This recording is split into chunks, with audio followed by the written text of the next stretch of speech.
welcome all of you for today's reading session. Let us begin with prayers.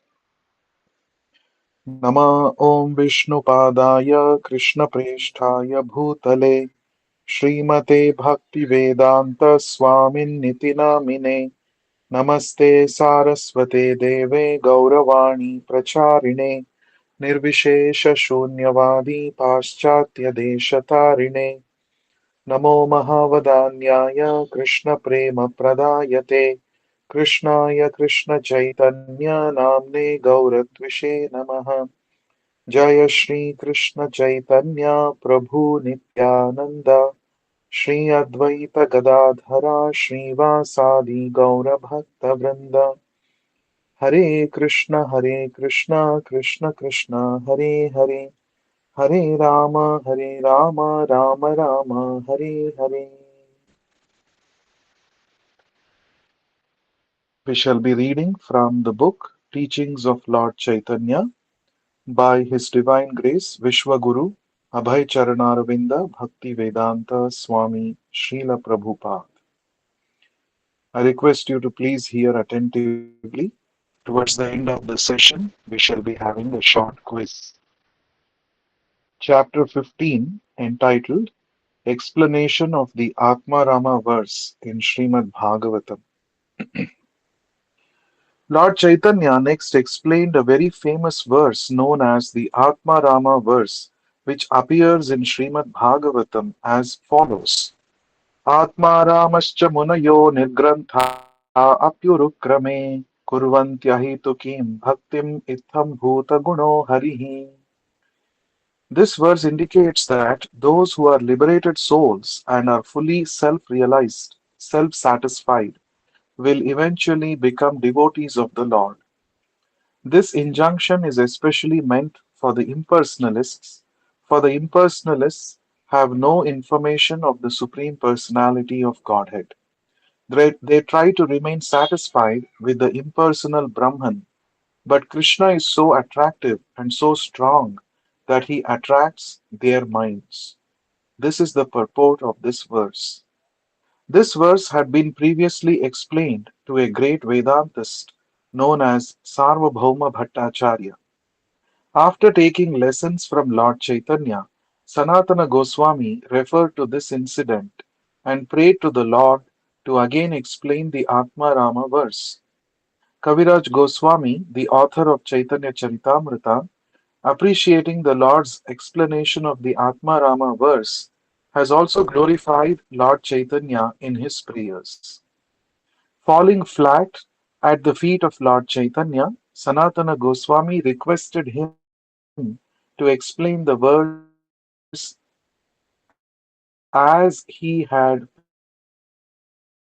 Sanatana explained his eagerness to hear the same explanation in order that he might be enlightened. Being thus requested by Sanatana, the Lord replied, I do not understand why Sarvabhauma Bhattacharya so much appreciated my explanation. As far as I am concerned, I don't even remember what I said to him. But because you're asking this of me, I shall, with the help of your association, try to explain whatever I can remember. Thus, the speaker and the audience are very intimately connected. The speaker is enlightened by the presence of the audience. The speaker or master can speak very nicely on transcendental subject matters before an understanding audience. Therefore, Lord Chaitanya said that he did not know how to explain the Sanskrit verse, but that since he was in the association of Sanatana, he would try to explain it. The Lord then went on to point out that there are 11 items in the ātmārāma verse. 1. ātmārāmaha, 2. Cha, 3. Munayaha, 4. Nirgranthaha, 5. Api, 6. Urukrame, 7. Kurvanti, 8. Ahaitukim, 9. Bhaktim, 10. Itham Bhuta Gunaha, 11. Harihi. The Lord then began to explain each and every one of these items. As far as the word ātmārāma is concerned, the Lord explained that the word Atma is used to indicate 1. The supreme absolute truth, 2. The body, 3. The mind, 4. Endeavor, 5. Conviction, 6. Intelligence, and 7. Nature. The word Arama means enjoyer. Therefore, anyone who takes pleasure in the cultivation of the knowledge of these 7 items is known as ātmārāma. The Lord then explained about the different kinds of ātmāramas or transcendentalists. As for the word Munayaha or Muni, those who are great thinkers are called Munis. Sometimes the word Muni is also applied to a person who is very grave. Great sages, great austere persons, great mystics, and learned scholars are also called Munis. The next word, Nirgrantha, indicates freedom from the bondage of illusion. Nirgrantha also means one who has no connection with spiritual injunctions. Grantha means revealed scriptures, and Nir is an affix which is used to mean no connection, constructing, and also prohibiting. There are many instructions for spiritual realizations, but persons who have no connection with such scriptural injunctions are also known as Nirgrantha. There are many people who are foolish, low-born, and misbehaved, and who have no entrance into the revealed Grantha. Because Grantha is also used for the purpose of collecting riches, the word Nirgrantha also indicates a poor man bereft of all riches, who is attempting to collect riches. The word Urukrama is used to indicate a highly powerful person. The word Krama is used to indicate the act of stepping, and the word Urukrama indicates one who can step forward very far. The greatest step forward was taken by Lord Vamanadeva, who covered the whole universe in 2 steps. Thus, the word Urukrama indicates the Supreme Lord Vamanadeva. This extraordinary feature of Lord Vamanadeva is thus explained in Srimad Bhāgavatam, Canto 2, Chapter 7, verse 14. विष्णोर्नुवीर्यगणनान् कतमोर् अर्हिता अर्हतीह यः पार्थिवानि अपि कविर्विममे राजंसि चक्षम्भय स्वरंहसाखलता त्रिपृष्ठम् यस्मात्त्रिसाम्य सदनाद्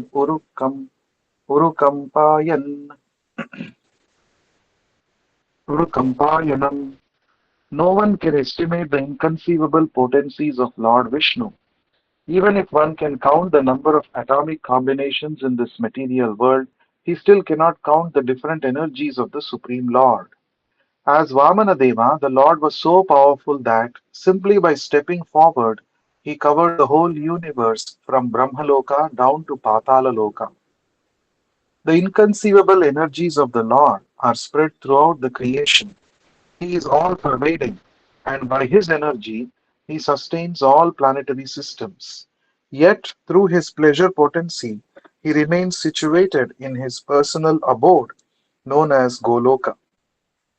By the expansion of his opulence, he is present in all the Vaikuntha planets as Narayana. By expanding his material energy, he creates innumerable universes with innumerable planets within them. Thus, no one can estimate the wonderful activities of the Supreme Lord, and therefore the Supreme Lord is known as Urukrama, the wonderful actor. In the Vishwa Prakasha dictionary, the word krama is defined as an expert display of energies, as well as stepping forward very quickly. The word kurvanti is used to mean working for others. There is another word similar to this which is used when one's activities are done for one's own personal sense gratification. But the word kurvanti is used when activities are performed for the satisfaction of the Supreme. Thus, in this verse, the word can only indicate the rendering of transcendental service to the Lord. The word hetu is used to indicate the reason or cause. Generally, people are engaged in transcendental activities for three reasons. Some want material happiness, some want mystic perfection, and some want liberation from material bondage. As far as material enjoyment is concerned, there are so many varieties that no one can enumerate them. As far as perfections in mystic power are concerned, there are 18, and as far as types of liberation from material bondage are concerned, there are 5. The state of being where all the varieties of enjoyment are conspicuous by their absence is called ahituki. The ahituki qualification is especially mentioned because by the ahituki service of the Lord, one can achieve the favor of the Lord. The word bhakti can be used in 10 different ways. Out of these 10, there is sadhana bhakti or occupational devotional service. The other 9 are called prema bhakti, love of Godhead.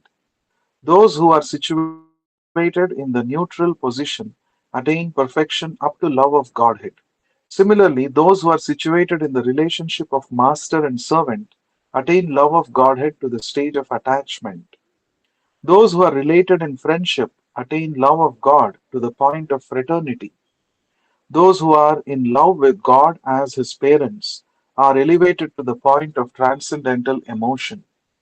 But only those who are related with the Supreme in conjugal love can experience the highest of ecstasies.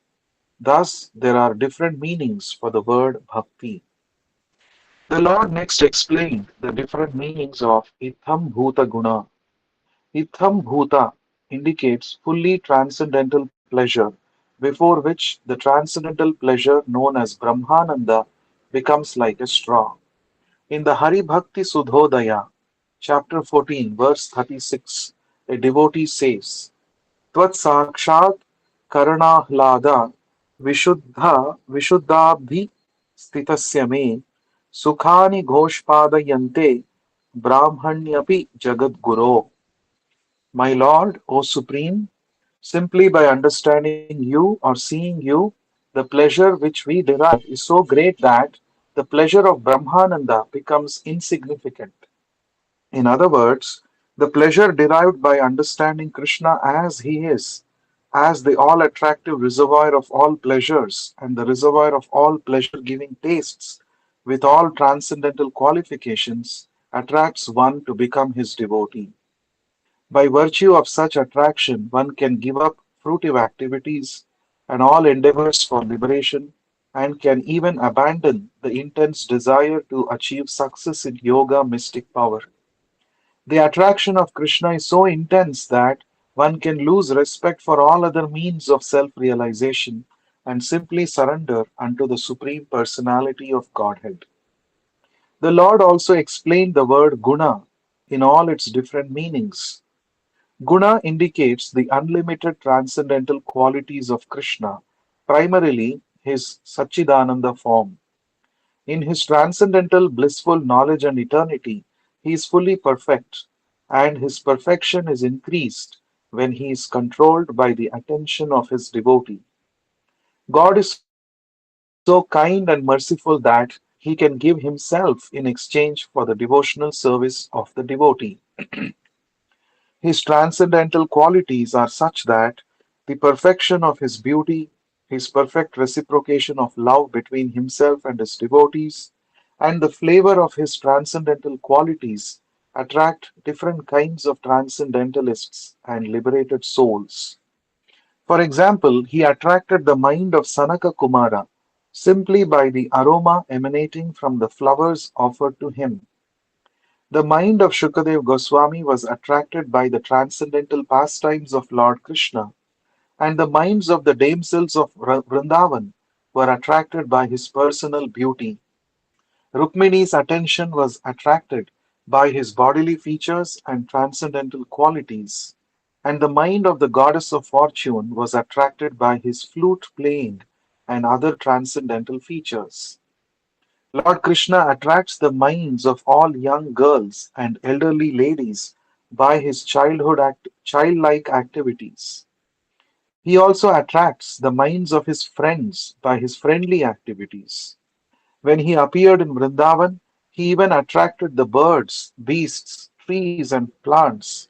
Indeed, everyone became attracted in love and affection for Krishna. The word Hari has different meanings, of which two are foremost. Hari means that he takes away all inauspicious things from the devotee's life, and that he attracts the mind of the devotee by awarding him transcendental love of Godhead. Krishna is so attractive that anyone who can remember him in some way or another becomes freed from the four kinds of material miseries. The Lord gives special attention to his devotee and banishes the devotee's various sinful activities, which are stumbling blocks for the advancement of devotional service. This is called rooting the influence of ignorance. Simply by hearing about him, one develops love for him. That is the gift of the Lord. On one side, he takes away inauspicious things, and on the other side, he awards the most auspicious things. That is the meaning of Hari. When a person is developed in love of Godhead, his body, mind, and everything else are attracted by the transcendental qualities of the Lord. Such is the power of Krishna's merciful activities and transcendental qualities. He is so attractive that, out of transcendental attachment, a devotee will abandon all four principles of spiritual life: religiosity, economic development, regulation of sense gratification, and salvation. The words api and cha are adverbs and can be used for virtually any purpose. The word cha or and can render seven different meanings to the whole construction. The Lord thus established the import of the 11 words in the ātmārāma verse, and then he began to explain the import of each item as follows. The word Brahman indicates the greatest in all respects. The Lord is the greatest in all opulences. No one can excel him in wealth, strength, fame, beauty, knowledge, and renunciation. Thus, the word Brahman indicates the Supreme Personality of Godhead Krishna. In the Vishnu Purana, the word Brahman is given to indicate the greatest of all. The Supreme Lord is the greatest, and there is no limit to his expanding as the greatest. One can conceive of Brahman's greatness, yet this greatness grows in such a way that no one can estimate how great he actually is. The Supreme Personality of Godhead is realized in three aspects, but they are all one and the same. The Absolute Truth, the Supreme Personality, Krishna, is everlasting. In Srimad Bhāgavatam 2.9.33, it is said that he exists before the manifestation of this cosmic world, that he exists during its continuance, and that he continues to exist after its annihilation. Therefore, he is the soul of everything great. He is all pervading and all witnessing, and he is the supreme form of everything. There are three different kinds of transcendental processes mentioned in Vedic literature by which one can understand and achieve that supreme perfection of the absolute truth. They are called the processes of knowledge, the process of mystic yoga, and the process of devotional service. The followers of these three processes realize the absolute truth in three different aspects. Those who follow the process of knowledge realize him as impersonal Brahman. Those who follow the process of yoga realize him as the localized supersoul. And those who follow the process of devotional service realize him as the Supreme Personality of Godhead, Sri Krishna. In other words, although the word Brahman indicates Krishna and nothing else, still, according to the process that is followed, the Lord is realized in three different aspects. As far as devotional service is concerned, there are two divisions. In the beginning, there is Vidhi Bhakti, or devotional service with regulative principles. In the higher stage, there is Raga Bhakti. or devotional service in pure love. The Supreme Personality of Godhead is the absolute truth, but he is manifested by the expansions of his different energies also. Those who follow the regulative principles of devotional service ultimately attain the Vaikuntha planets in the spiritual world. But one who follows the principles of love in devotional service attains to the supreme abode, the highest planet in the spiritual world, known as Krishna Loka or Goloka Vrindavana. Transcendentalists can also be divided into three categories. The word akama refers to one who does not have any material desires. Mokshakama refers to one who seeks liberation from material miseries. And Sarvakama refers to one who has the material desire to enjoy. The most intelligent transcendentalist gives up all other processes and engages himself in the devotional service of the Lord, even though he may have many desires. It is not by any kind of transcendental activity, neither fruitive action, nor the cultivation of knowledge, nor cultivation of mystic yoga, that a person can achieve the highest perfection without adding a tinge of devotional service. But for devotional service, all other transcendental processes are just like nipples on the neck of a goat. The nipples on a goat's neck may be squeezed, but they do not supply milk. If one is to derive actual perfection from his process, he must take to the devotional service of Krishna. In Bhagavad Gita, it is stated, Chaturvidha bhajante mam jana sukrutinarjuna arto jignasurartharthi jnani cha bharatarshabha. O best among the Bharatas, Arjuna, four kinds of pious men render devotional service unto me: the distressed, the desire of wealth, the inquisitive, and he who is searching for knowledge of the Absolute. Bhagavad Gita, chapter 7, verse 16. When these four types of people amass righteous activities, they come to the devotional service of the Lord. Out of these four, those who are distressed and those who desire wealth are called devotees with desires, whereas the other two, the inquisitive and the searcher for wisdom, are seekers of liberation. Because they worship Krishna, they are all considered to be very fortunate. In due course of time, if they give up all desires and become pure devotees of the Supreme Lord, they can be considered most fortunate. Such fortunate beginners can develop only in the association of pure devotees of Lord Krishna.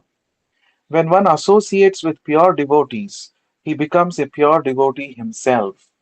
This is confirmed in Srimad Bhāgavatam 1.10.11. Satsangan muktas dussango hatum notsahate buddha kirtyamanam yasho yasya sakradakarnya rochanam. A person who is actually intelligent is able, by association of pure devotees, to hear about Lord Krishna and his activities. These activities are so attractive that when one hears of them, he does not give up his association with the Lord. But for the association of pure devotees, but for the association of pure devotees, all other association is kaitava or cheating. This is confirmed in the first canto of Srimad Bhagavatam, where it is stated that all cheating processes which obstruct transcendental realization are to be thrown off. By Srimad Bhagavatam, one can understand reality as it is, and such understanding helps one transcend the three kinds of material miseries. Srimad Bhagavatam is compiled by the greatest sage, Vyasadeva, and it is a work coming out of his mature experience. By understanding Srimad Bhagavatam and rendering devotional service, one can immediately capture the Supreme Lord within his heart. Lord Chaitanya then explained that the word projita means desire for liberation. One great commentator explained that desire for liberation is the most obstructive stumbling block on the path of God realization. Somehow or other, If one comes to Krishna and begins to hear about him, Krishna is so kind that he awards his lotus feet as a center, as a shelter. Having such a focal point, a devotee or transcendentalist forgets everything and engages himself in the devotional service of the Lord.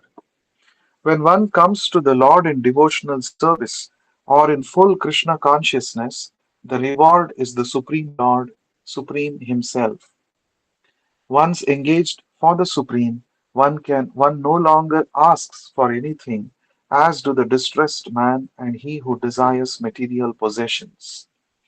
The method of devotional service, the service itself, association of pure devotees, and the causeless mercy of the Lord all act so wonderfully that one can give up all activities and become absorbed in Krishna, even if he is distressed, in want of material possessions, inquisitive, or is actually a wise man cultivating knowledge. In summary, Krishna is the meaning behind all the words in the ātmārāma verse.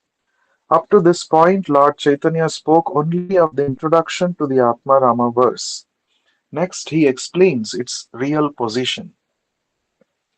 In the cultivation of knowledge, there are two kinds of transcendentalists. One of them worships the impersonal Brahman, and the other desires liberation. Since monists worship the impersonal feature of Brahman, they are therefore called worshippers of Brahman. These Brahman worshippers are further divided into three categories: the neophyte, one who is absorbed in Brahman realization, and one who has actually realized himself as Brahman. If devotional service is added, the knower of Brahman can then become liberated. Otherwise, there is no possibility of liberation. Anyone who is fully engaged in devotional service in Krishna consciousness is understood to be already realized in Brahman. Devotional service is so strong that one is attracted to Krishna even from the platform of Brahman worship.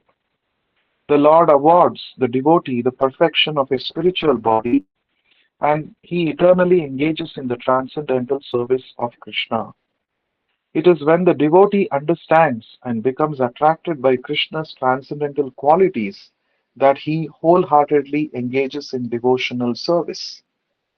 For instance, the four Kumaras and Shukadev Goswami were liberated from the beginning, yet in their later life they became attracted to the pastimes of Krishna and became devotees.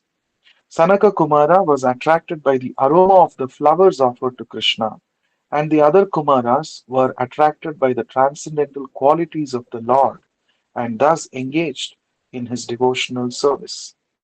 The nine mystics mentioned in the 11th canto of Srimad Bhāgavatam are understood to have been transcendentalists from birth by virtue of hearing of the transcendental qualities of Krishna from Brahma, Lord Shiva, and Narada. Sometimes one becomes attracted to Krishna and his transcendental qualities simply by looking upon the beautiful features of his transcendental body, in which case one abandons the desire for liberation and engages in his devotional service. The devotee regrets his loss of time in the so called cultivation of knowledge and becomes a pure devotee of the Lord. There are two kinds of liberated souls having material bodies: the soul liberated by devotional service and the soul liberated by the cultivation of knowledge. The liberated soul in devotional service, attracted by the transcendental qualities of Krishna, becomes more and more elevated, whereas those who engage in dry speculation and simply cultivate knowledge without devotion fall due to their many offenses. This is confirmed in Srimad Bhāgavatam, Canto 10, Chapter 2, verse 32, where it is stated, येऽरविन्दाक्ष विमुक्तमानिनः त्वय्यस्तभावादविशुद्धबुद्धयः आरुह्य कृच्छ्रेण परं पदं ततः पतन्त्यधो नादृतयुष्मदङ्घ्रयः. O Lord, the intelligence of those who think themselves liberated but who have no devotion is not pure. Even though they rise to the highest point of liberation, by dint of severe penances and austerity, they are sure to fall down again into this material existence, for they do not take shelter at your lotus feet. This is also confirmed in Bhagavad Gita. Brahmabhuta prasannatma nashocati na kankshati samasarveshu bhuteshu madbhaktim labhate param. One who is transcendently situated at once realizes the Supreme Brahman. He never laments nor desires to have anything. He is equally disposed to every living entity. In that state, he attains pure devotional service unto me. Bhagavad Gita, chapter 18, verse 54. Thus, one who is actually situated in Brahman realization has no reason to lament or desire. He is equal to everyone and is thus eligible for devotional service. This was also accepted by Bilvamangal Thakur, who in his later life lamented, I was situated as a monist in order to become one with the Supreme, but somehow or other I contacted a naughty boy and became his eternal servitor. In other words, those who attain self-realization by the execution of devotional service attain a transcendental body and being attracted to the transcendental qualities of Krishna engage fully in pure devotional service. Anyone who is not attracted to Krishna is understood to be still under the spell of the illusory energy or Maya, but one who is attempting to be liberated by the process of devotional service is actually liberated from the spell of Maya. In the 11th canto of Srimad Bhāgavatam, there are many instances recorded of devotees who became liberated in this life simply by engaging in devotional service. Thus ends chapter 15 of Teachings of Lord Chaitanya, entitled Explanation of the ātmārāma verse in Srimad Bhāgavatam. So I hope all of you heard this chapter attentively. Now we will have a short quiz. Few questions I will ask based on what we read just now. If you know the answer, you can unmute yourself and say the answer. The first question,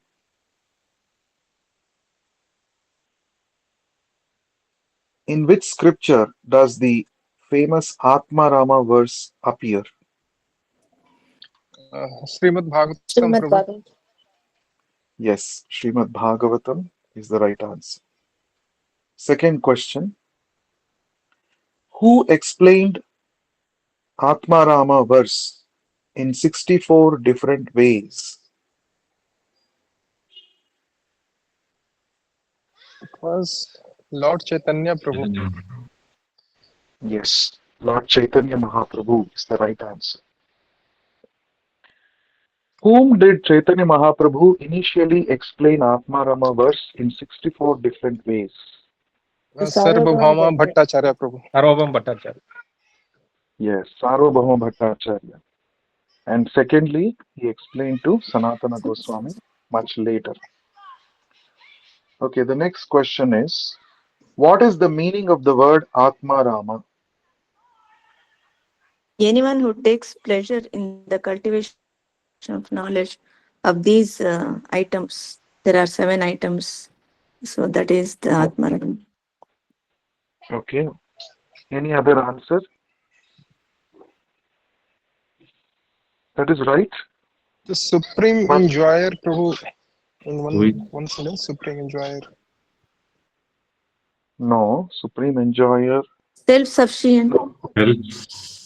I mean, Yeah, the Lord is self-satisfied, is yes. not having dependency on anything. That's why it's like ātmārāma. That's what I Yeah. understand. Atma means self, Arama means satisfaction. One who takes satisfaction in the self, he's called Atmarama. Okay, the next question. Which word in this verse refers to the Supreme Lord's extraordinary activities? In this Atmarama verse, which word refers to the Supreme Lord's extraordinary activities? Urukrama. Urukrama. Urukrama. Yes, Urukrama is the right answer. Now, which avatara is cited to explain the meaning of Urukrama? Vamanadev. Yes, Vamanadeva. With his 2 steps, he covered the entire universe. Therefore, he is Urukrama, the performer of wonderful activities. Which type of happiness is considered inferior to devotional service?